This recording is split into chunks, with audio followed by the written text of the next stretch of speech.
కాబట్టి at any cost దయచేసి epidural introduce చేసుకుందామని చెప్పి నేను దామోదర్ రాజ్ నరసింహ గారిని రిక్వెస్ట్ చేస్తూ ఉన్న పత్రికా ముఖంగా నేను వారికి పర్సనల్గా కూడా లెటర్ రాసి కూడా రిక్వెస్ట్ చేస్తా.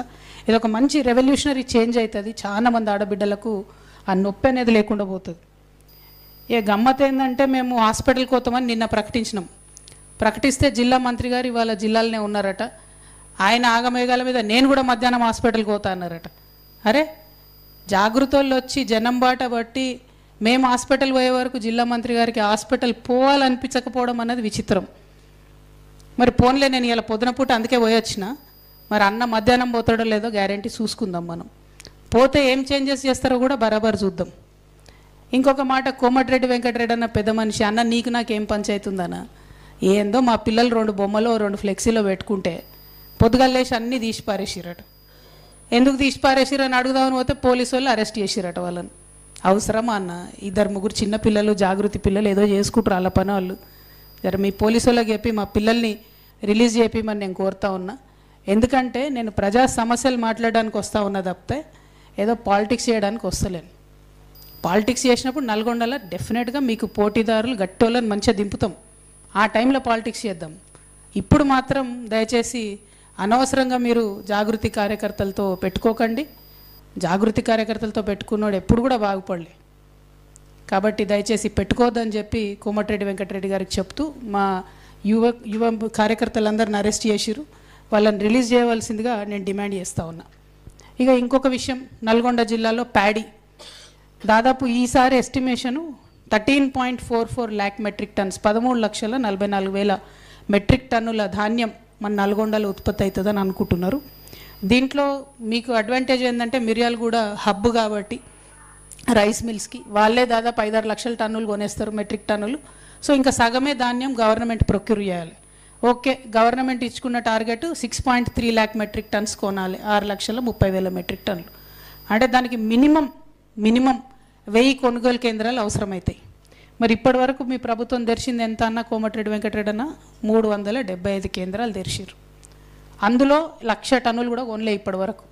అంటే దీని వెనుక సీక్రెట్ ఏంది, మతలబ్ ఏంది అంటే మీరు కొనరు, ఆలస్యం చేస్తారు, ఇంత లోపల మధ్యవర్తులు వచ్చి అగ్వసగ కొనుక్కపోవాలి, దాంతో మీరు బోనస్ ఇచ్చేటటువంటి అవసరం నుంచి తప్పించుకుంటారు.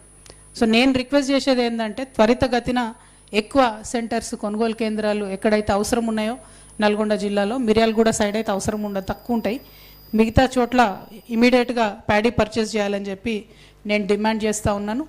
సుంకిశాలలో జరిగినటువంటి ప్రమాదంలో ఖచ్చితంగా చర్యలు తీసుకోవాలని చెప్పి మంత్రి గారిని డిమాండ్ చేస్తున్నాను. ఎస్ఎల్బీసీలో కూడా అదే జరిగింది, టనల్ కూలిపోయింది, 6 మంది చనిపోయినరు, ఇంకొక 2 బాడీస్ రికవర్ అయినా 8 మంది చనిపోయినట్టున్నారు. మరి దాని మీద కూడా ఏం చర్యలు తీసుకున్నారో ఏందో జిల్లా మంత్రివర్యులు చెప్పాలని చెప్పి నేను డిమాండ్ చేస్తూ ఉన్నాను. ఇంకొక విషయం ఏంటంటే మీకు గుర్తుండి ఉంటుంది, తెలంగాణ రాకముందు మనం ఇక్కడికి వచ్చి ఇదే నల్గొండలో అప్పుడు కూడా కోమటిరెడ్డి గారే ఎమ్మెల్యేగా ఉన్నప్పుడు ఇక్కడే డిమాండ్ చేసినాం మేము జాగృతి నుండి. ఏమని అంటే సాగర్ నుంచి ఎన్ని నీళ్ళు పోతున్నాయో అన్న మీటర్ రీడింగ్ మీరు తెప్పించుకోండి. అప్పుడు మన చేతిలో ఉంటుండే, ఏది అటు రైట్ సైడ్ ఎంత పోతుందో లెఫ్ట్ సైడ్ ఎంత పోతుందో మన చేతిలో ఉంటుండే. సో అప్పుడు మేము డిమాండ్ చేసేది తెలంగాణ వాదులుగా, అన్న మీరు రీడింగ్ తెప్పించుకోండి అని. ఇప్పుడు పరిస్థితి ఏంటంటే అసలు రైట్ సైడ్ మొత్తానికి ఆంధ్రప్రదేశ్ గవర్నమెంట్ చేతిలో ఉంది, లెఫ్ట్ సైడ్ మొత్తం ఇప్పుడు సెంట్రల్ గవర్నమెంట్ చేతిలో పెట్టేసారు. ఇక్కడ ముఖ్యమంత్రి గారు రేవంత్ రెడ్డి గారు వచ్చిన తర్వాత కనీసం మన ఇంజనీర్లు పోయి అక్కడ రీడింగ్ తీసుకుందామంటే కూడా అరెస్ట్ చేసే పరిస్థితి ఉంది. నేను మంత్రి గారిని, ఉత్తమ్ కుమార్ రెడ్డి గారిని డిమాండ్ చేస్తూ ఉన్నాను, ఖచ్చితంగా మన లెఫ్ట్ బ్యాంక్ కెనాల్ ఏదైతే ఉందో నాగార్జున సాగర్లో అది మన అధీనంలోకి తెచ్చుకోండి. ఇంకా దీన్ని మీరు అట్లనే వదిలేస్తే ఫ్యూచర్లో ప్రతి వాటర్ రిలీజ్కి కూడా ఆంధ్రలో అడుక్కునే పరిస్థితి ఉంటుంది. ఇప్పటికి కూడా ఆ పరిస్థితి రానియకుండా దాన్ని ఇమీడియట్గా మీరు తీసుకోండి అని చెప్పి నేను డిమాండ్ చేస్తూ ఉన్నాను. అదేవిధంగా ఎస్ఎల్బీసీ టన్నల్ అది ఎప్పుడు పూర్తవుతుంది, ఎప్పుడు పర్యావరణ అనుమతి వస్తుంది, మరి దాని కింద అది వస్తేనే దాని మీద ఆధారపడి ఉన్న నక్కలగండి, అట్లనే పెన్లిపాకాల, వీటన్నిటిలో సఫర్ అవుతున్న వాళ్ళ పరిస్థితి ఏంది, ఉత్తమ్ కుమార్ రెడ్డి గారు ఒక్కసారి విజిట్ చేయవలసిందే కోరుతా ఉన్నా. ఆ నక్కలగండి మునిగిపోయిన దగ్గర పోతే అందులో ఒక తండ అచ్చంపేటది ఉంటుంది. అచ్చంపేట కలెక్టర్ గారికి ఫోన్ చేస్తే వెంటనే ఆయన నేను వచ్చి విజిట్ చేస్తా అని చెప్పారు. ఈ నల్గొండ దిక్కు కూడా 2 తండాలు ఉన్నాయి. మరి దానికైతే ఇంతవరకు కనీసం ఎంఆర్ఓ కూడా పోలేదట. నేను నల్గొండ కలెక్టర్ గారిని రిక్వెస్ట్ చేస్తూ ఉన్నాను, ఆ 2 తండాలు, ఒకటి మోత్యానాయక్ తండ, ఒకటి నక్కలగండి తండ, ఈ 2 తండాలను కూడా దయచేసి విజిట్ చేయండి. విజిట్ చేసి వాళ్ళకున్న సమస్యల్ని అర్థం చేసుకోవాలని చెప్పి కోరుతా ఉన్నా. ఇక డిండి సంగతి అయితే మనము చెప్పనే అవసరం లేదు. అది కొనసాగుతూనే ఉన్నది. అది ఎవరు వచ్చినా కొనసాగుతూనే ఉన్నది. Very unfortunate. కానీ దీన్ని మనము తొందరలోనే మంచిగా చేసుకోవాల్సినటువంటి అవసరం ఉన్నది. ఆ డిండిలో కూడా శివన్నగూడెం కావచ్చు, సింగరాయపల్లె కావచ్చు, గొట్టిముక్కలు కావచ్చు, ఇవన్నీ కూడా ఒకటికొకటి లింక్డ్ ఉన్నాయి. దయచేసి అందులో చిన్న చిన్న సమస్యలు ఉన్నాయి. కిష్టరాయపల్లె దగ్గరికి నిన్న పోయి వచ్చినాం. ఇంకా చాలామంది ల్యాండ్ అక్విజిషన్ కాలే. వీటన్నిటికీ పరిష్కారం ఏంటంటే జిల్లా కలెక్టర్ గారో జిల్లా మంత్రి గారో విజిట్ చేస్తే మీరు జనంలోకి పోతే సమస్యలు అవే ముందుకు పోతాయి. కానీ కనీసం పోతలేరు.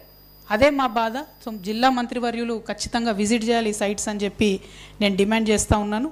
అదేవిధంగా ఈ గవర్నమెంట్ అధికారంలోకి రాకముందు బీఆర్ఎస్ మీద అనేక విమర్శలు చేస్తూ భూదాన్ భూములన్నీ కూడా మీరు తినేసిరని చెప్పారు. మేము రాగానే భూదాన్ భూములన్నీ రీక్లెయిమ్ చేస్తామన్నారు. మరి ఏం చేస్తున్నారు ఇంతవరకు? భూదాన్ భూములు ఎక్కడ పోయినాయని చెప్పి ఇవాళ జాగృతి తరఫున మేము ప్రశ్నిస్తూ ఉన్నాం. ఈ 2 ఏళ్ల సమయంలో భూదాన్ భూములు వెనక్కి తీసుకోవడానికి ఏం కార్యాచరణ చేసిరో జిల్లా ప్రజలకు వివరించి చెప్పాలని కూడా ఈ సందర్భంగా నేను డిమాండ్ చేస్తూ ఉన్నా. అదేవిధంగా మిర్యాలగూడ సైడు దామర్చర్లలో యాదాద్రి పవర్ ప్లాంట్లో మరి 5 యూనిట్లు యాక్చువల్గా వర్క్ కావాలి. 4000 మెగావాట్ల ఉత్పత్తి లక్ష్యంతో ప్రారంభించుకున్నటువంటి ప్లాంట్లో కేవలము 2 యూనిట్లు ఇప్పుడు పనిచేస్తున్నాయి 1600 మెగావాట్లతో. మిగతా ఎప్పుడు పూర్తయితే దయచేసి ముఖ్యమంత్రి గారు ప్రజలకు చెప్పాల్సినటువంటి అవసరం ఉంది. ఇక రెండో విషయం, అక్కడ లోకల్లో వీర్లపాలెం అనేటటువంటి ప్రజలు, పాపం ఊర్లో ప్రజలు వాళ్ళు భూమి అంతా ఇచ్చారు. వాళ్ళకి ఇంటికొక ఉద్యోగం ఇస్తామన్నారు. ఇంతవరకు దాని గురించి మాట్లాడతలేరు. వాగ్దానం బీఆర్ఎస్ వాళ్ళు చేసి ఉండొచ్చు, కానీ పూర్తి చేయాల్సింది ప్రభుత్వంగా మీరే కాబట్టి దాని విషయంలో మీరు క్లారిటీ ఇవ్వాలి. ఇంకా కూడా అక్కడ కాంపెన్సేషన్ రాని వాళ్ళు ఉన్నారు కాబట్టి ఆ విషయాన్ని కూడా ఆలోచించాలని చెప్పి నేను కోరుతా ఉన్నాను. అదేవిధంగా ఇలా పొద్దున మేము నిన్న మిర్యాలగూడెంలో నైట్ స్టే చేసినాం. పొద్దున అక్కడ కొంతమంది పుర ప్రముఖులతో మాట్లాడుతూ ఉంటే వాళ్ళు కోరింది ఏంటంటే మమ్మల్ని అక్కడ 100 రైస్ మిల్స్ ఉన్నాయి, మంచినే కొంత ఇండైరెక్ట్ డైరెక్ట్ వాళ్ళు ఉద్యోగాలు ఇచ్చుకోగలుగుతున్నారు.